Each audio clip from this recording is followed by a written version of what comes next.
K Ranganatha ಅಂದ್ಬಿಟ್ಟು ಕದ್ಬಳ್ಳಿ ಗ್ರಾಮದವನು. ಈಗ ಏನು ಅಕ್ರಮವಾಗಿ ಗ್ರಾಮ ಪಂಚಾಯತಿ ಜಾಗದಲ್ಲಿ ಕಟ್ಟಡ ನಿರ್ಮಾಣ ಮಾಡ್ತಾಯಿದ್ದಾರೆ, ಅದು ಬಂದ್ಬಿಟ್ಟು ಮೂಲ ಗ್ರಾಮ ಪಂಚಾಯತಿ ಜಾಗ ಅದು ಈಗ ಅದು ಇದರಲ್ಲಿ ಖಾತೆ ನಂಬರು 739ರಲ್ಲಿ ಗ್ರಾಮ ಪಂಚಾಯತಿ ಜಾಗ 125/95 ಅಡಿ ಜಾಗ ಐತೆ. ಆ ಜಾಗ ಯಾವುದಕ್ಕೆ ಸೇರಿತ್ತು ಅಂದರೆ ಇನಾಮತಿ ಜಾಗ. ಮೊದಲು ಮೂಲ ನಮಗೆ ಗೊತ್ತಿಲ್ಲ, ಅದು ನಮಗೆ ಗೊತ್ತಿಲ್ಲದ ಜಾಗ ಅಂದರೆ ಮಂಡ್ಲು ಪಂಚಾಯತಿ ಕಾಲದಿಂದಲೂ ಮಂಡ್ಲು ಪಂಚಾಯತಿ ವಿತ್ತು ಇದು ಸರ್ಕಾರಿ ಆಸ್ಪತ್ರೆ ಇದ್ದ ಜಾಗ. ಈ ಜಾಗನ ಶ್ರೀ ಕಾವೇಟಿ ರಂಗನಾಥ ಸ್ವಾಮಿ ದೇವಸ್ಥಾನದ ಪ್ರಧಾನ ಅರ್ಚಕರಾದಂಥವ ಕೆ ಎನ್ ರಂಗಸ್ವಾಮಿ ಅವರ ಹೆಸರು, ಅವರ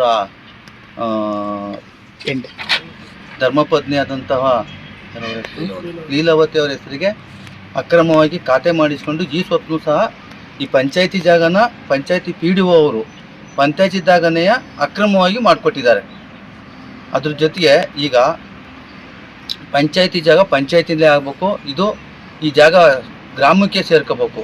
ಈ ಗ್ರಾಮಕ್ಕೆ ಯಾವ್ದಾದ್ರು ಅಭಿವೃದ್ಧಿ ಕಾರ್ಯ ಆಗಬೇಕು ಅಂದರೆ ಗ್ರಾಮಸ್ಥರಿಗೆ ಈ ಜಾಗನ ಉಳಿಸ್ಕೊಡ್ಬೇಕು ಅಂತ PDO ಮತ್ತು EO ಅವರಿಗೆ, CO ಅವರಿಗೆ ಮತ್ತು ಜಿಲ್ಲಾಧಿಕಾರಿಗಳಿಗೆ ಮನವಿ ಮಾಡ್ಕೊಳ್ತೀವಿ. ಈಗ ಜಾಗನ ಸರ್ಕಾರಿ ಜಾಗದಲ್ಲೇ ರೀತಿಯೇ ಉಳಿಸ್ಕೊಡಿ ಅಂತ ಕಳಕಳಿಯಿಂದ ಮನವಿ ಮಾಡ್ಕೊತೀವಿ.